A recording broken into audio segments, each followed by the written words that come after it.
പാർലമെന്റിൽ ഭരണഘടനയെ പരിഹസിച്ചവർ ഭരിക്കുന്ന കാലമാണിതെന്ന് സിപിഐ ജില്ലാ അസിസ്റ്റന്റ് സെക്രട്ടറി സുമലത മോഹൻദാസ്.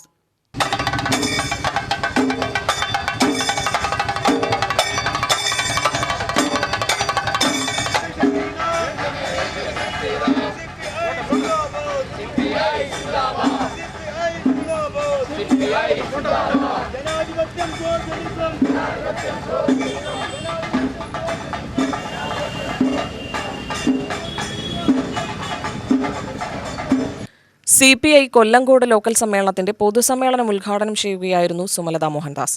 ജനാധിപത്യത്തിന്റെ ശ്രീകോവിലിൽ അംബേദ്കറെ അവഹേളിച്ചത് ഇന്ത്യക്ക് അപമാനമാണ്. ഭരണഘടനയെ സംരക്ഷിക്കേണ്ടത് വലിയ പോരാട്ടമാണ്. ഭരണഘടനയെ സംരക്ഷിക്കുക എന്ന ലക്ഷ്യം മുന്നിൽ കണ്ട പാർട്ടിയാണ് കമ്മ്യൂണിസ്റ്റ് പാർട്ടിയെന്നും സുമലത മോഹൻദാസ് പറഞ്ഞു. കമ്മ്യൂണിസ്റ്റ് പാർട്ടിയെ സംബന്ധിച്ച് നമ്മുടെ പ്രസ്ഥാനം 1925 രൂപീകൃതമായി. അത് കേരളത്തിൽ 1939 പിണറായിയിലെ പാറപ്പുറത്ത് ഈ പാർട്ടിയുടെ രൂപീകരണ യോഗം നടന്നു. പിന്നീട് 1964 ഈ പാർട്ടി രണ്ടായി പിളർന്നപ്പോൾ ഞങ്ങളെ പരിഹസിച്ച ആളുകളുണ്ട്. ആ പരിഹാസം സിപിഐയുടെ പാർട്ടി ഓഫീസിൽ അന്തിത്തിരി തെളിയിക്കാൻ ആളുകളുണ്ടാവില്ല എന്ന് പറഞ്ഞ ആ ആളുകളോട് ഏറ്റവും വലിയ മറുപടിയാണ് ഈ പൊതുയോഗവും ഈ പൊതുസമ്മേളനവും ഈ മുദ്രാവാക്യവും എന്ന് അടിയുറച്ച് പറയാൻ ഞാൻ ആഗ്രഹിക്കുകയാണ്.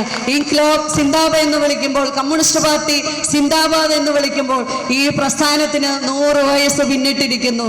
തീർച്ചയായും പ്രിയമുള്ളവരെ, അതെന്തുകൊണ്ടും അഭിമാനത്തോടുകൂടി ഈ പ്രസ്ഥാനത്തിന് ഒരു പോറലും ഏറ്റിട്ടില്ല എന്ന് ഉറക്കെ വിളിച്ചുകൊണ്ട് നമ്മുടെ പ്രിയപ്പെട്ട YF-ന്റെ സഖാക്കൾ മുദ്രാവാക്യം വിളിക്കുമ്പോൾ തീർച്ചയായും അഭിമാനത്തോടു കൂടിയാണ് നാം അതിനെ നോക്കിക്കാണുന്നത്.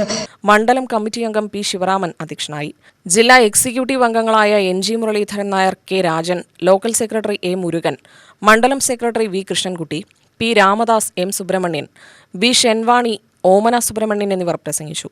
UTV news, Palakkad.